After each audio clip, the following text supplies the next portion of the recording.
ایک بوڑھا آدمی تربوز بیچ رہا تھا۔ اس نے بورڈ پر لکھ رکھا تھا 3 روپے کا ایک، 10 روپے کے 3۔ اتنے میں ایک لڑکا آیا جو کہ پڑھا لکھا لگ رہا تھا۔ اس نے پہلے 3 روپے کا ایک تربوز خریدا، پھر 3 روپے کا ایک اور تربوز خریدا، اسی طرح تیسرا تربوز بھی خرید لیا۔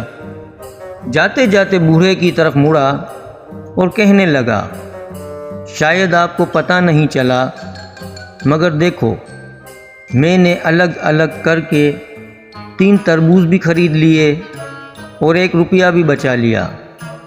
شاید یہ کاروبار وغیرہ کرنا آپ کے بس کی بات نہیں، آپ اپنے لیے کوئی اور روزگار دیکھو۔